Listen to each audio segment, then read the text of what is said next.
Hello. Thank you very much for dialing in and taking time to join us in this Zoom informational time that we have together. Tonight, we will have a presentation by Dr. Patrick Moriarty, and it's on lipoprotein A and lipid apheresis, a challenge in diagnosis and treatment. So he's got a great presentation for you. My name is Lisa Yansky. I am the Director of Operations for the Houston market. And I have started a program here in Houston using lipoprotein A apheresis in Houston market. We have 2 hospitals, and we will start working on that as soon as we make this presentation and speak with you all. Opus Medicus is designating this course for a maximum of 1 credit of AMA PRA Category 1 credits and ABIM MOC points. At the end of this presentation, we will let you know how to claim those credits. I'm going to introduce Dr. Moriarty. He is a professor of the Department of Internal Medicine. He's a director of Clinical Pharmacology in the Atherosclerosis Lipid Apheresis Center at the University of Kansas Medical Center. Dr. Moriarty. Thank you, Lisa. Good evening to everyone. And let's move ahead to the next slide. Okay, this is my disclosures. Next slide. So as Lisa mentioned, we're going to talk today about lipoprotein A. And let me start off with some background regarding Lp(a), as we call it. It contains, as you can see, the massive LDL in the middle with an ApoB 100 bound to it.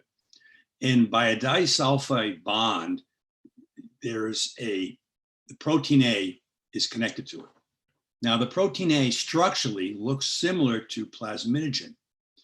And plasminogen, you see on the right, has these 5 kringles, we call it. They're protein domains that are shaped like Danish pastry, which we call kringles. Well, the protein A in the Lp(a) has only 2 kringles, kringle 5 and kringle 4, but kringle 4 has 10 different subsets, and kringle 4-2 has 40 different variations. So it's a very complex protein. Now, it looks similar to plasminogen, which, as you know, is a protein that breaks down clots and activating the fibrinolytic cascade because it has an active protease domain. Lipoprotein A has the protease domain, but it's inactive. And therefore, it does not have the ability to break down clots. Next slide.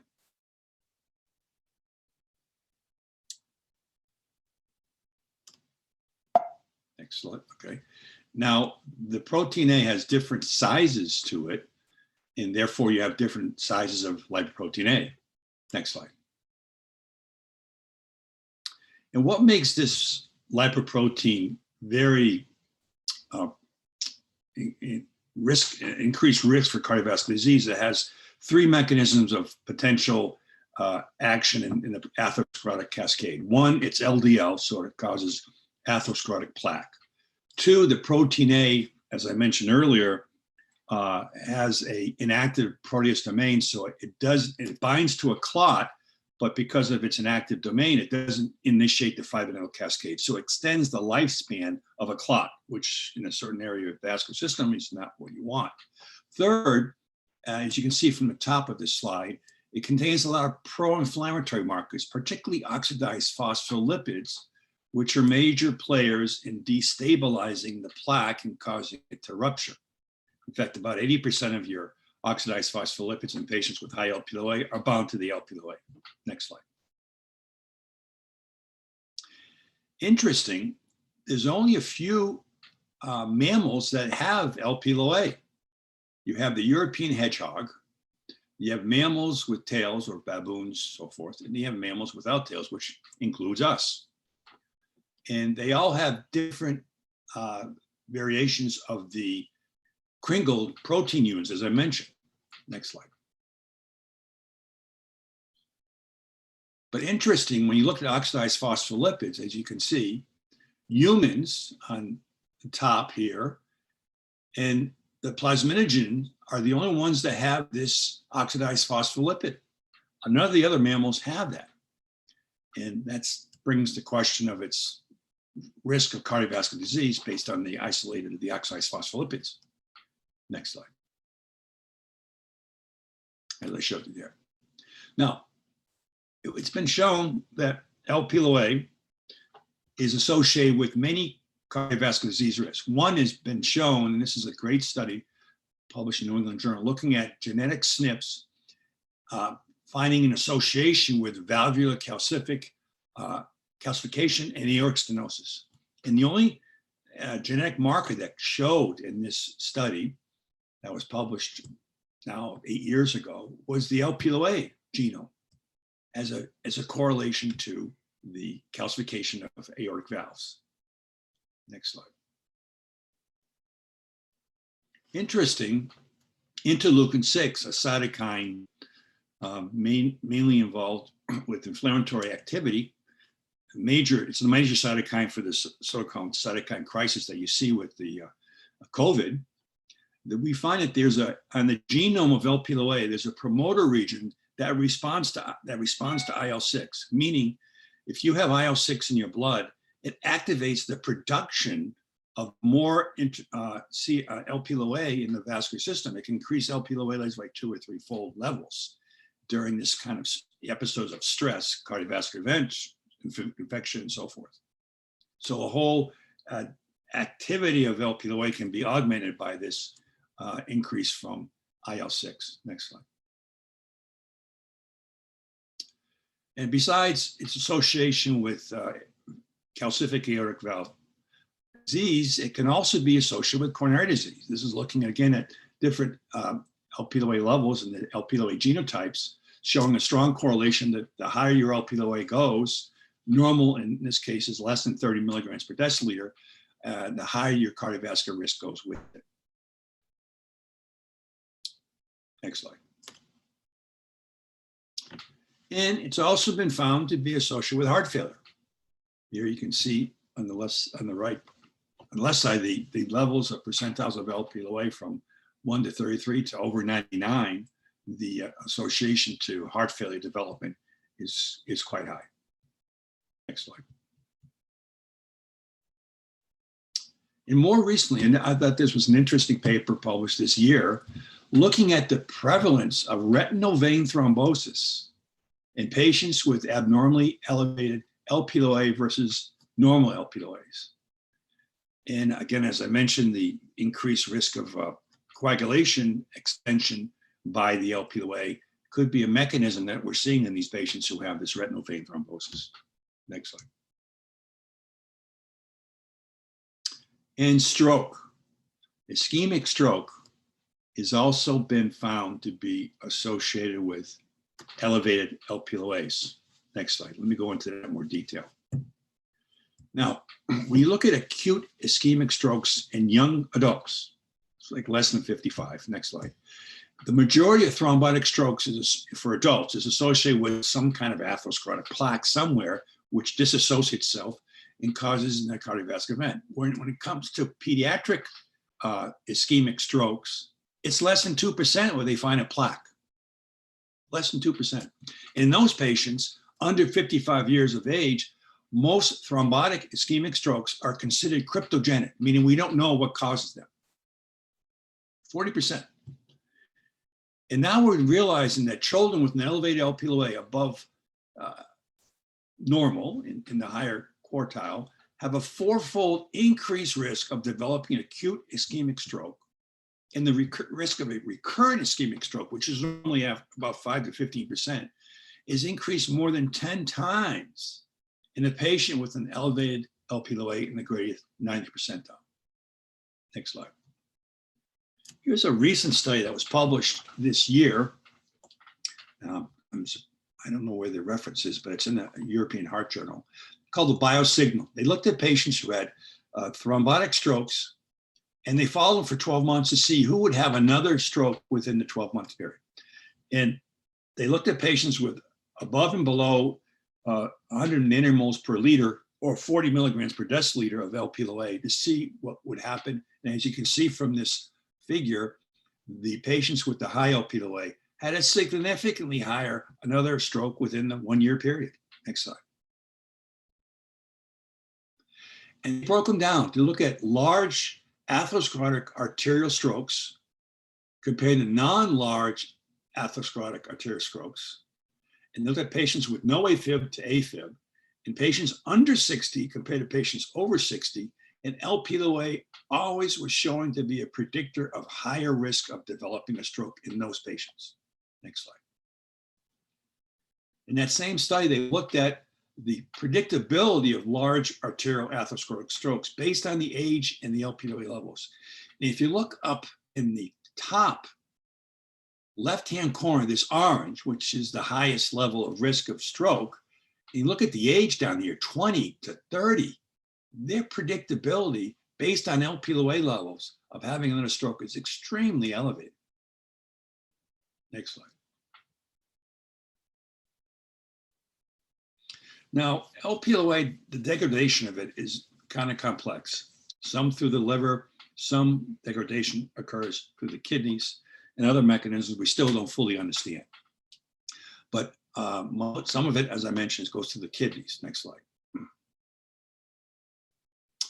And because of that, when people develop chronic kidney disease and they have a baseline Lp(a) that's elevated, then the chronic kidney disease causes the Lp(a) to go up higher because the degradation activity of the Lp(a) is inhibited. And interesting, nephrotic syndrome patients, as you can see down near the bottom, have an extremely high Lp(a) because in nephrotic syndromes, you don't have chronic kidney disease, but you have this protein deposition, loss of protein through the nephrotic syndrome. So their liver, to compensate for that protein loss, makes more protein, which includes its Lp(a). The same thing with peritoneal dialysis compared to hemodialysis. In peritoneal dialysis patients, the Lp(a) is higher in sense of elevation compared to hemodialysis. And the theory is because with hemodialysis, you're replicating kidney function, but with peritoneal, you're taking up proteins from the peritoneal cavity, which includes other proteins, which again stimulates the liver, we think, to produce more proteins, which includes Lp(a). And I'll show you this next slide. Go ahead. This paper came out a few years ago.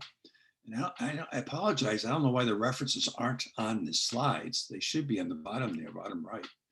But this is a study looking at patients on peritoneal dialysis and their Lp(a) levels, looking at in the side of the left, mortality, and the side of the right, cardiovascular mortality. You can see the dramatic increase on these patients who are getting peritoneal dialysis for chronic kidney disease based on the Lp(a) level. And how many nephrologists measure Lp(a)? I would imagine not too many. Next slide. Why is this important? Well, believe it or not, 20% of the world's population has an Lp(a) greater than 50 milligrams per deciliter, and normal is less than 30. 20%. And in countries like Africa, it's 30%. South Asia, like India, it's around 25%. So different populations have different elevations. China and Japan seem to be much lower at 10 to 15% population. The United States, because we're a melting pot of populations, would vary from 5 to 30%. Next slide. Why is this important? Well, from data we know, this is from looking at patients with FH, familial hypercholestesemia, and history of CHD. You add Lp(a) to that equation of risk, and your cardiovascular disease risk hazard goes up. Your CHD hazard goes up dramatically by putting the two together. It's a complicated, the risk of cardiovascular disease by having both FH history and also having high Lp(a). Next slide. Now, apolipoprotein A is a polymorphic multifunctional protein that contains 3 alleles, E2, E3, E4, and 6 genotypes. A variation of those, because you get one from each parent. Now, the effects of ApoE affects lipid metabolism, coagulation, oxidative processes, macrophage, neurological physiology, and inflammation. And ApoE4 is an isoform carriers have elevated levels of small dense LDL, low HDL, and increased Lp(a). Next slide. And in patients with familial hypercholesterolemia, when they're born with a high LDL, they have decreased levels of HDL, ApoE1 and ApoE2, the apolipoproteins that are very prominent in HDL for the reverse cholesterol transport activity that makes it an anti-atherogenic molecule. And they have a 5 to 10-fold increased risk of ApoE-rich HDL. And the ApoE4 phenotype may comprise up to 50% of total ApoE compared with 25% of the population, the general population. And having the ApoE4 isoform increases the prevalence of ischemic heart disease by more than 70%. Not counting dementia, Alzheimer's type dementia also. Next slide. This is a study we did on over 400,000 patients looking at their ApoE levels from 2 to 4.4 and found that patients with the high Lp(a) had a much higher correlation to ApoE4. So ApoE4 carriers have higher propensity of having high Lp(a). Next slide. And this is the mechanism we think is associated with this. This is the liver surface. And you can see on the left is ApoE2, in the middle is ApoE3, and the last is ApoE4. ApoE4 is a much more positive charged molecule than the E2 and E3. And the thought is that ApoE4 binds to the LDL receptor and also the so-called LDL-related protein 1, which helps us bring an LDL into the body, into the liver to be metabolized. Well, this ApoE4 blocks that mechanism, so the Lp(a) that's trying to get in also with the LDL is inhibited, and therefore the Lp(a) levels are higher in the ApoE4 group than compared to the ApoE2 and 3. Next slide. And who has, as I mentioned, the highest Lp(a)? I mentioned the Africans, African Americans, and you can see they also have the highest level of ApoE4 than Caucasians, almost three to four times higher. Next slide. Now, what are the codes and what information we have on Lp(a) now? Well, there are two ICD-10 codes that you can use to measure Lp(a), be it elevated by itself or family history. And some physicians don't measure thinking it's costly. It's not costly. It's a very inexpensive test, and it's a very simple test to do. And the new age guidelines include measuring Lp(a) levels for patients who have high cardiovascular disease risk. Next slide. And in Europe, because they realize 20 to 30% of the population has a high Lp(a). And I didn't mention this, but once you're born with this lipoprotein A in your system, it doesn't change by diet, exercise, or weight change. It's the same, and it doesn't change hardly at all throughout your lifespan. So the European guidelines came out and said, well, since it's not changing, we recommend universal testing for every adult in Europe at least once. Presently, we don't have guidelines associated with this as strictly as I mentioned. If you have very high risk, they consider you might want to measure it, but it's not as aggressive as the Europeans are, which I think we will be as time goes on. Next slide. As I mentioned, low fat, vegetable diet, no effects. Physical activity, really no effects. Niacin has been shown to reduce Lp(a) and oxidized phospholipids, but has not demonstrated any clinical outcome benefit when doing this. And we think it might be related to niacin's effects on uric acid, glucose metabolism. And actually, the recent data shows that the HDL raising of niacin might actually be raising an HDL that's not a functional HDL, but maybe a dysfunctional. Work done by Jay Heineke's group in the University of Washington, Seattle, looked at the HDL proteomics that showed that this might be so.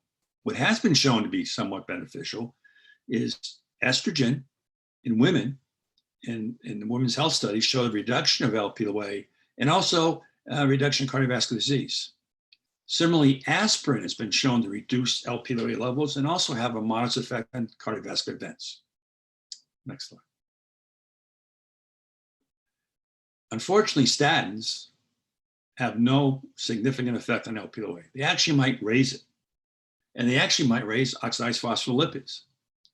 So the question I always get, well, if that's the case, why should we have patients take a statins if they have a high Lp(a)? Well, next slide, and I'll tell you why. If you remember the Jupiter trial where they used rosuvastatin in high-risk primary prevention patients that had diabetes, they put them on 40 of the rosuvastatin or placebo, and they followed them for about 4 years. And they showed a reduction of LDL by about 50% or so. But they also showed a reduction of cardiovascular events by over 40%. Well, after this paper was published, the authors decided to go back and look at, well, what about the patients who had the high Lp(a) compared to the low? How did they do? Next slide. And what they found is that patients who had low Lp(a) compared to high Lp(a), their primary endpoint was better, and their primary endpoint with mortality was better. But there was still a benefit of treating high Lp(a) patients with a statin. The only thing was your benefit was attenuated, but you still had benefit. So never restrict a patient on a statin if they can tolerate it, if they need it, if they have a high Lp(a), because you're still lowering the ApoE lipoprotein associated with LDL, which is actually cardiovascular beneficial. So never resist that. Next slide.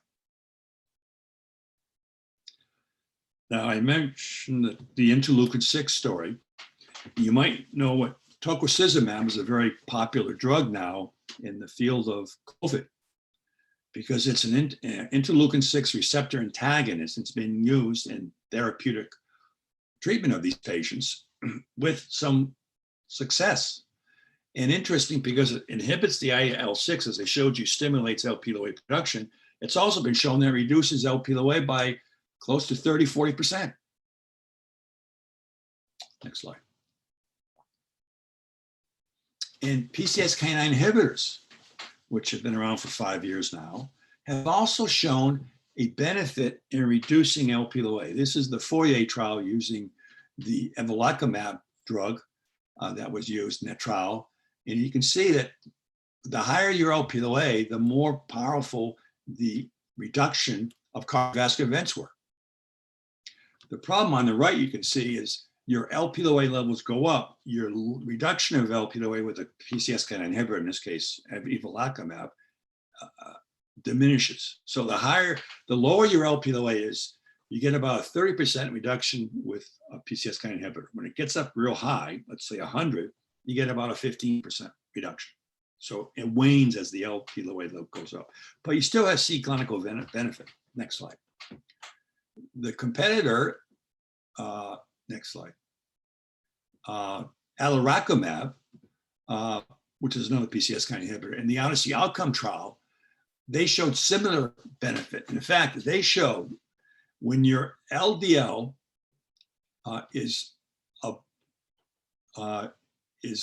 lower, but your Lp(a) is higher, as you can see here, the benefit of the PCSK9 was much more dramatic. You showed significant benefit if you had a low LDL but a high Lp(a). And if you had a high LDL, again, it was showed that the higher Lp(a) associated with that was significantly better in the sense of cardiovascular event reduction compared to a low Lp(a). So adding a PCSK9 to patients who need it for their LDL, but also need it potential for the Lp(a) has been shown to be quite beneficial. Unfortunately, the drug does not have FDA approval for treating Lp(a) at this moment. Next slide. Wow. I don't know if you can see this, but I see very little. But now these are two drugs that are in investigation to treat Lp(a). We're involved with both of them. The top one is an antisense single-stranded DNA that inhibits the production of the protein Lp(a). It's in a phase 3 trial now. The other one is an siRNA, which is, we call it a RISC, which is an RNA-induced silencing complex, which does the same thing. It inhibits the reading of the messenger RNA, so you inhibit the protein. But they both drop the levels of Lp(a) quite dramatically. Next slide. For example, the RNA, the antisense antibody that I mentioned, This is the phase 2 trial that we did. We published this in New England Journal last year, looking at different doses. You can see we got over an 80% reduction of lowering LP(a) on 20 milligrams every week. Next slide. We now, this is the other drug, which is, and that drug, by the way, the antisense was once a month. This drug from Amgen is the RNA interference. It's once every 3 months, and this is a 1-dose injection. So you can look at one dose at different doses, how long out the LP(a) was reduced. And this high dose, it was reduced by almost over 90% by one shot over this time period. Now they're in a phase 2 trial, which we're part of. The other drug I showed you in the phase 3, they're giving 80 milligrams once a month. And that study should be done around 2025 to see how effective it may be. Next slide.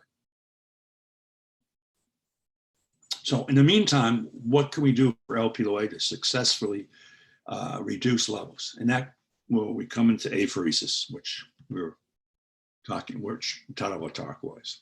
And I look at apheresis at 2 different variations. Preparative, where you conserve plasma, plasma fractions, blood cells to use for therapeutic reasons, or you use removal of certain proteins in the blood plasma for these patients. And they're non-selective, which is simple plasma exchange, to highly selective, which is where lipid apheresis comes under its title. Next slide. And the only device approved in the United States presently is the dextrin sulfate absorption liposorber system from Konica, which is being used here in Houston in the 2 hospital centers. Next slide. And it's a simple portable device, as you can see, similar to other dialysis apheresis kind of machinery. Next slide. And the flow rate is less than 100 cc's a minute, so we can use intercubital veins for most of our patients. So we withdraw the blood then goes through a plasma separator. And after that, next slide, the plasma separator and the plasma goes through this so-called dextrin sulfate filter, the liposorber column, which is a column of dextrin sulfate that's negative charge. And bad cholesterol ApoB is a positive charge molecule. So it captures the ApoB from the plasma. Once that filter gets full, and it doesn't take long, maybe 500 cc's of plasma is treated, we switch over to another filter. And while that other filter is being used, the first filter is being cleansed to go back and do it again. And we treat 3 to 5 liters of plasma, depending on body mass and hematocrit. It takes 2-3 hours for these patients to be treated. Plasma then is brought back to the blood and back into the patient's vascular system. Next slide. And here's an example of what we remove: LDL, HDL, LP(a), triglycerides. And the highlighted is the liposorber dextrin sulfate that I mentioned. But you see the HDL is removed partially. And HDL is not positive charge, it's usually negative charge. So next slide. And in fact, when you look at apolipoproteins that are bound to these lipoproteins, like LDL, you have ApoB, that's reduced quite dramatically. But if you look at ApoE1, ApoE2, which are the proteins found in HDL, they're not really significantly reduced. Next slide. So we did an analysis of our patients a while back, looking at the proteomics of the HDL proteins bound to HDL, pre and post apheresis, using our Jay Heineke's group, and again, at University of Washington, Seattle. And we found, next slide, that the proteins that we reduce are the bad proteins you can see in the red: ApoB, ApoE, ApoC3, LP(a) that's bound to it, serum amyloid A, where the good proteins, ApoE1, ApoE2, LCAT, PON3, are all increased after treatment with apheresis. So we're removing an HDL that we consider maybe potentially dysfunctional HDL. Next slide. And you can see here, we published this many years ago, that we reduce ApoE4 by almost 40% in these patients. and most of the ApoE4 we reduce is ApoE4 bound to HDL. This is replicated by John Chapman and his group in Paris shortly after our presentation of this. Next slide. In addition to these lipoproteins, we reduce a lot of inflammatory markers found in the vascular system. CRP, fibrinogen, ICAM, VCAM, E-selectin, oxidized LDL, galactin-3, and we reduce the CRP by 65% acutely, and chronically over treatments, it's reduced by over 50%. And a colleague of mine in Rome, Claudio Stefanuti, showed that they reduce interleukin-6 by about 30% or so after apheresis. Next slide. Complications, well, like any apheresis device, pretty benign. The most complicated thing is venous access. That's the most common thing we see. We might get some hypertension, anaphylactoid-like reactions, but really nothing of significance in treating these patients. And treatment's every 2 weeks, by the way, generally speaking. So what is the approval for apheresis in the United States? Well, this is the most recent guidelines. One, you have FH and LDL is greater than 500 and on max pharmacotherapy, or a functional heterozygote with LDL is greater than 300 and on max pharmacotherapy, or a homozygote, heterozygote with an LDL greater than 100 and cardiovascular disease of some kind, or PAD. Most recently, it was approved for treating heterozygotes with LDLs greater than 100 and Lp(a) greater than 60 milligrams per deciliter. That was approved over a year ago. Next slide. So the Germans have been treating lipids with apheresis for much longer than we have in the United States. And they treat over 10 times the amount of patients we treat in the United States, even though we're 6 times larger than them. And these are 3 separate studies by 3 separate clinicians and scientists, Jaeger, Rosada, and Liebman, looking at patients who had all cardiovascular disease, had Lp(a)s that were quite elevated. You can see 118 the bottom, 112, 187. And the LDLs were modestly elevated. And they treated them for either 5 years, 6.5 years, 6.8, 5 years. And they looked at they had the patients as their own control group. So they looked at their event rate 5 years before and looked at their event rate after. And next slide. And they showed that MACE, major coronary vascular events, were reduced by 81%, 70%, and 78% after treating these patients for 5 years, 6.8, and 5 years, showing a dramatic reduction of cardiovascular events in these patients. Next slide.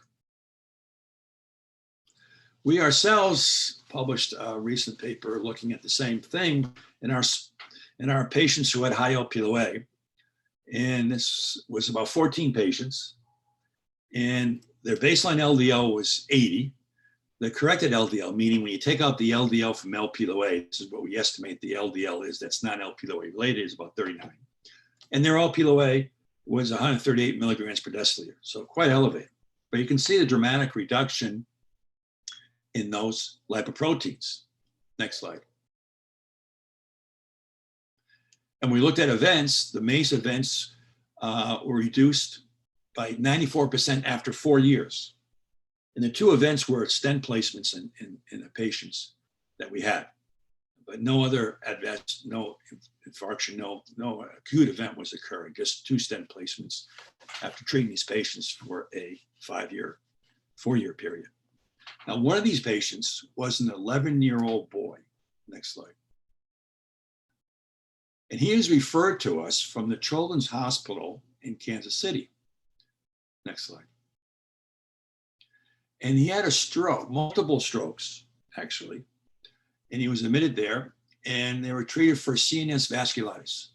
But after the angiogram displayed the bilateral occlusions, they began using anticoagulation therapy, realizing it's a thrombus and not a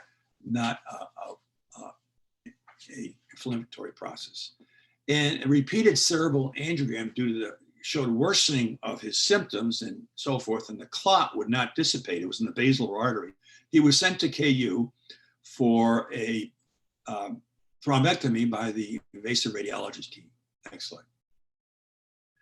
And they performed the procedure, put him on TPA. Next slide. And despite removing the clot, the patient's symptoms worsened. And at that point, they did a blood workup to see further if there's anything going on with this young man. And they found he had no abnormal hypercoagulable problems, but we did notice that his LDL was like 60, but his Lp(a) was 148. So they called us and we started him on apheresis, and this is 5 years ago now. And he's been on apheresis for the last 5 years. He's now graduating from high school this year. He hasn't had any event. He's back on the track team doing well, has nothing been bothering him, and we're still treating him every 2 weeks. Next slide. Another recent trial by Tina Khan in England at the Royal Brompton, she wanted to look at patients who had refractory angina and look at their Lp(a) and see if apheresis might help them. Next slide. So they had these patients. It was a single blind sham crossover study with apheresis. So patients received apheresis biweekly for a 3-month period, or they received sham for a 3-month period. They had a 1-month washout period, and they crossed them over to the sham getting apheresis and the apheresis group getting sham for another 3 months. Next slide. And the primary endpoint was looking at myocardial perfusion reserve. And they showed a dramatic improvement of the myocardial perfusion reserve in the treated groups compared to the non-treated groups. And when they looked at stress myocardial perfusion, again, they showed significant benefit. And then when they looked at rest myocardial perfusion, as you would expect, you wouldn't see much difference in that at rest. Next slide. But when they looked at certain other markers, like 6-minute walk test, the treated group showed a dramatic improvement in walking to 70 meters, where the untreated group was only like 3.5. Physical limitation was improved, angina frequency was decreased, and the physical components of the scores of them were all improved also. Next slide. Now, so is this apheresis just reducing these lipoproteins and things are getting improved based on that? Yes and no. Apheresis does a hell of a lot more, excuse my French, a lot more than just lowering lipoproteins. Because it's a euvolemic procedure, and you take out all these plasma proteins, what you're doing is affecting the blood rheology. And blood, unlike plasma and water, is a non-Newtonian fluid. So stress is put upon it, like shear stress and shear rate, will increase its resistance to flow. Where water and plasma, they don't really change no matter what stresses are put upon it. So a glass of water has a resistance to flow of 1 poise. You pour it over the sink, it's still 1. Blood is like ketchup. A glass of blood is very thick and viscous. Where you pour it over the sink, eventually it can be like water. So with high proteins in your plasma, you can increase that viscosity of the blood and make it more like ketchup than like tomato juice. You want to look at it that way. Next slide. And why is that important? Well, if you look at where vascular disease occurs, shear stress has a major play on where we find it. We don't get atherosclerosis in any veins. It doesn't happen. We only get in certain arteries, the carotid, the coronaries, the abdominal femorals. You don't get in the radial artery. You don't get in the mammary artery. Those are used for bypass vessels. In these arteries that you see disease, during the cardiac cycle, one moment, blood is stagnant or reversed. So unlike laminar flow, when you get oscillating slow shear stress, you're damaging the endothelial wall and you're activating the whole cascade of atherosclerosis. Next slide. Here's a nice paper by Malik that was published in JAMA over 20 years ago. He's a neurosurgeon up in Boston. I think he's still practicing, believe it or not. And he looked at the areas where atherosclerosis occurs. In normal veins, you're always positive flow. There's not much difference. Normal artery, you're always positive flow. In atherosclerotic prone arterial regions, At one moment, the blood is stagnant or negative reverse, where high shear stress, where that once a plaque is formed, the high shear stress can activate rupture of that plaque to cause the event. Next slide. And what does apheresis do? Well, we showed, and others have too, that the viscosity and different shear rates after apheresis goes down by over 20% by reducing all these plasma proteins without taking volume out. So increasing microvascular perfusion in these patients. To give you an example, let me show you this slide. Next slide. This was a study by Klaus Malweg in Germany, looking at FH patients. There were 9 FH patients who all had cardiovascular disease. Most of them had bypass, so they had stent placement. And he wanted to look at the changes in myocardial blood flow, coronary flow resistance, minimal coronary resistance, coronary flow reserve, minimal coronary resistance, 18 hours after the treatment with apheresis. So this was their baseline pre-apheresis, and this was the change after 18 hours after apheresis. You can see a dramatic improvement in the myocardial blood flow in these patients. Next slide. And if you want to look at here's a nice picture of the pre over here, and the darker the colors, the less perfusion by this pivotal stress test. And you can see after apheresis, the dramatic improvement of blood flow in the cardiac tissue based on improved rheology, I think, in these patients. So yes, lowering Lp(a) and lowering lipids helps, but apheresis does so much more to the vascular system to complement the reduction of these ApoB lipoproteins, such as the inflammation and the rheology. I think it's a win-win-win in treating these high-risk patient population. Next slide. So let me conclude that Lp(a) is an independent risk factor for cardiovascular disease. And the European guidelines recommend universal testing of Lp(a). The treatment of other risk factors such as LDL will still benefit patients with elevated Lp(a), so don't stop taking statins and so forth. PCSK9 inhibitors have demonstrated some clinical benefit when lowering Lp(a) levels. It's not approved yet, but you can, if you see an FH patient, the chances of having an high Lp(a) is probably higher. And lipid apheresis is presently the only FDA-approved therapy for the lowering of Lp(a) levels and reduction of cardiovascular disease.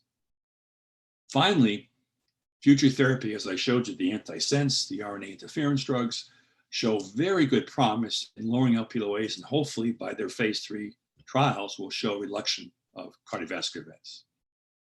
So let me stop here and try and answer any questions if you may have regarding this topic. Thank you very much. Thank you, Dr. Moriarty. There's a chat box at the bottom, and there's also a Q&A box at the bottom if anyone has questions. And we do have a couple of questions that came up in the Q&A box. And I will read that out. And Dr. Moriarty, this would be for you. And the question is, why is it that Germany, Western Europe, and Asia have a much higher use of lipoprotein apheresis for FH and elevated Lp(a) patients per capita than the US? And then the second part of it was, to what do you attribute the underutilization and possible unmet need regarding lipoprotein apheresis in the US? That's a great question. I wish I had a great answer, because I've been doing this for over 20 years. You know, I'm a member of the National Lipid Association. I'm on the advisory board. And I know all these lipidologists. We're all good friends. And I've spoken to them about apheresis, and they all kind of agree, but it never catches on. It just doesn't catch on. And I think apheresis is something that's outside their box of training. You know, it's more associated with nephrologists, hematologists, and so forth. And it's not associated with cardiologists, lipidologists, and so forth. And therefore, I don't have an answer. I've been trying to figure this out for 20 years. Why does Germany treat 10 times more patients than we do? And would you believe it? In my center in Kansas City, we treat more patients with lipid apheresis for FH or Lp(a) than Boston, New York, Chicago, LA, San Francisco, Dallas, combined. Combined. Okay. It's incredible. do I have a massive population of FH? No. Or LP-A. It's just that we have a center that dedicated to treat these patients and our referral base comes to us. The second largest center of apheresis in this country is up in Maine, a little town in Maine. A little town in Maine is the second. We treat about 75, they treat about 35. Why? Because French Canadians genetically have a high risk of FH. So there's a very big population up there. But this individual, Dr. Babrick, is very dedicated to this. And he's done a very good job in finding these patients and getting them referred. So in Houston, you should have hundreds of these patients down there based on your population size. If someone looks at them and finds out that they're not a goal and they qualify for apheresis, and they're there. It's just they're not being referred because the knowledge of this technology is not fully aware in the medical society. And again, it's approved by insurance. Medicare approves it, even for LP-A. So it's not a reason of not being covered. It is covered. Okay. So there was another question that was posed. What tests do we cardiologists need to work on to order in order to evaluate our patients for this procedure? Well, as I showed you the guidelines, if you're a patient who has an LDL greater than 300 and they've tried statins, Zetia, PCSK9 inhibitors, and so forth, and they haven't gotten the goal, they're still over 300, they qualify. If they have a cardiovascular disease of any kind, heart attack, stroke, PAD, and they are on maximum pharmacotherapy and their LDLs are greater than 100, they qualify for apheresis. And third, if their LP-A is greater than 60 and they have cardiovascular disease and they're maxed out on pharmacotherapy, they kind of qualify for apheresis. That's basically what it is. Now, insurance companies are different when it comes to this. Some are very supportive, some you have to deal peer-to-peer and all that. But it's in the FDA guidelines. So that's basically the nuts and bolts. And in my population, I have a third are basically FH patients, true FH, LDLs in the 300s and so forth. I have a young girl from South Dakota. She has an LDL of 900. She's a homozygote with null receptors and she's tried everything and nothing works. And another third of mine are all pure LP-A. Their LDLs are fine, like that 11-year-old boy. And then the other third is a mixture of the two. They're LP-A and LDL.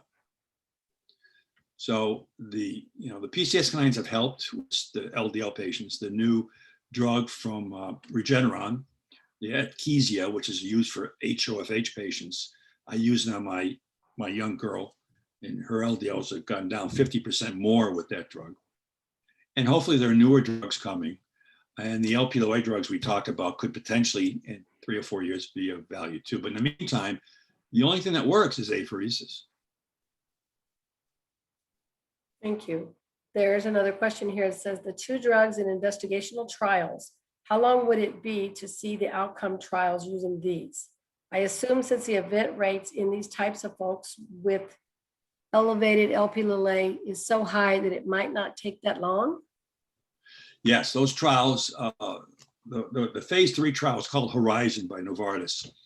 And it's a typical 3, half get the drug, half get placebo. And to make this study more vibrant, they have to have an event, a heart event, heart attack, stroke, PAD, significant PAD, to get into trial. Having bypass without having a heart event, you still don't get in.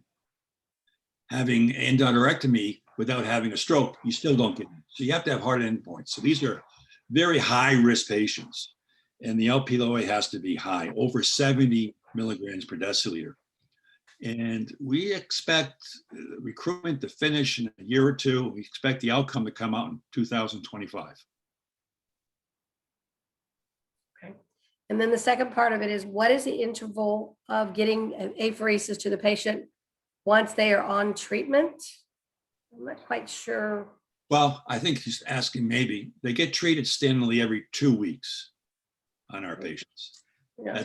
Now, some patients who respond so well to apheresis and their levels don't rebound up as well. And generally, first of all, acutely reduce it by 65, 70%. Chronically, we reduce their LDLs by about 30, 40%. So you see a chronic drop. In some patients, because the chronic drop is stable, we put them out every 3 weeks or every 4 weeks based on that success. So standard is every 2 weeks, but we have some that are further out. And conversely, if we have patients that are very unstable, who, like Dr. Kahn's study of the refractory angina, we have some patients who have severe angina, they have to come in every week because of the vascular need that they have.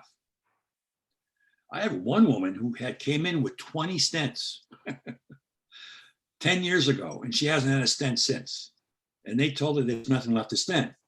And she's doing fine. She comes in every 2 weeks. These are typical cases we have of these very severe patients with this vascular disease.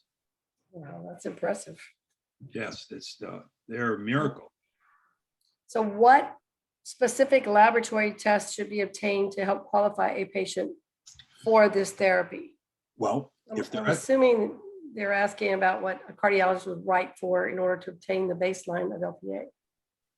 Well, for LDL, it's a simple LDL. With disease, over 100. Without disease, over 300. Always max pharmacotherapy. With Lp(a), it's an Lp(a) over 60 milligrams per deciliter, which is about 150 nanomoles per liter if you want to look at nanomoles per liter. Because milligrams per deciliter is looking at the mass, the whole Lp(a). Nanomoles per liter looks at the molar concentration. And we think that's more efficient in predicting risk, because the larger the Lp(a) is, the less risk it is, because it's full of all these repeat units in that protein I showed you, the Kringle units. So the smaller the Lp(a), which the less repeat units, the more deadly it is. And the nanomoles per liter measures that more effectively than the milligrams per deciliter. But either one of them, if they're high, that's not good. Okay. So patients who qualify and receive lipoprotein apheresis are usually very compliant, which we found that out, with going in every other week. What do you attribute this high level of compliance, knowing that, say with dialysis patients, you don't always have that level, or diabetics, you don't always have that level of compliance. So what do you attribute the high level of compliance to these patients? That's a good question, Lisa, and it's good reasons behind it. One, our lipid apheresis center is dedicated only to that. We don't bring dialysis patients in or other diseases that require a plasma exchange, because they're a different population. As you know, with dialysis raises your oxidized LDL. Dialysis raises your blood viscosity. Dialysis has a highest 5-year mortality for cardiovascular events than the other population. So dialysis is kind of a slow death in these patients, but it's all they have because they have no kidney. So it's unfortunate, but that's the way it is, as you know. With this treatment, besides, as I mentioned, lowering the lipoproteins, lowering the inflammatory markers, lowering the viscosity of the blood, these patients actually not only have lower risk, they feel better. They're getting perfused tissues that they weren't before, heart, lung, brain, so forth. So they actually feel better. And when they miss a treatment for whatever reason, they go on vacation or something happens, and they come back and they say, I realized I missed that treatment because I started feeling sluggish again. So they know this is actually doing physiological benefit. They actually feel better. So when something feels better to a patient, their compliance, as you mentioned, goes up. It's like, this makes me feel better. I'm going to come back every 2 weeks because I need it. I know I do. Okay. So what type of patient access for long-term patients would you suggest? Fistulas, what type of access would you suggest for patients long-term? We try and do intercubital as many as we can. And we have long-term intercubital patients. It depends on their vascular access themselves. Some have very poor, so we might use a fistula. We've tried some of those new ports in the chest with some success. We try intercubital veins because of their access is very good, and over time it continues to be the same. So I would say 60% of our patients are long-term intercubital, and maybe 20 fistula, 20 ports. Is that the barred ports? Yes. Does anyone have any other questions? My queue is open. Well, we've got Dr. Moriarty here. We need to pick his brain. I don't have any other questions in the queue, Dr. Moriarty. Well, that's fine. That's So let me quickly give you an overview. I am the inpatient director of operations for inpatient services here in the Houston market. And we do have our first program up and running. And we do have availability for any patients to be, sent to us so that we can help them and get them on these treatments. My contact information will be available to you when you go in and apply for your CMEs. And we're happy to help any patients that we can to get to get this treatment in the Houston market, because we do know that there are a lot of patients that could be really truly helped with this therapy in the Houston market. for sure. How many do you have now, Lisa? We've got 2 now. We just got started. So we've got 2 now, one of which is a 7-year-old little girl, and she's doing really well. And it's very gratifying to see her there, and us able to help her. But she's actually an FSGS patient. She's not an LP or FH. So she's FSGS. We didn't talk about that.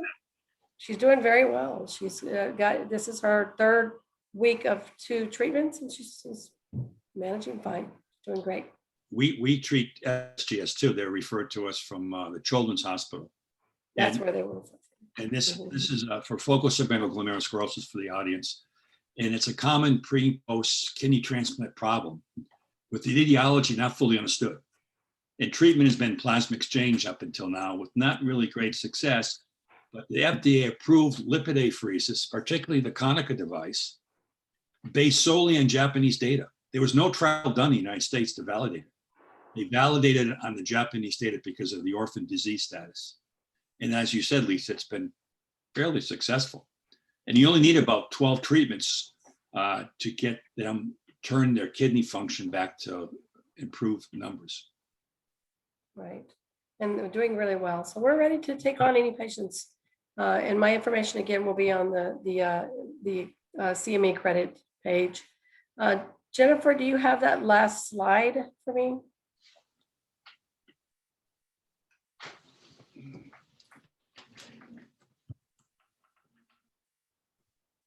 Perfect.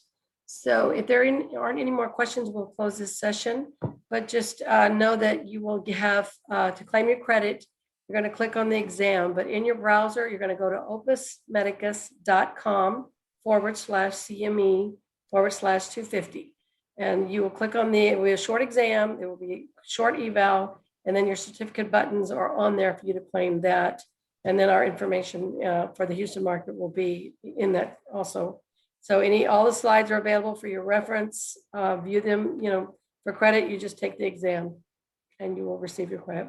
For Houston market, if you have any questions, please, I think I sent most of you a separate email, just kind of reminding you of this video in case, this session, in case it goes into your junk mail and you don't see it. But there's always, I'm always here for you, and please let me know if there's anything we can do for you.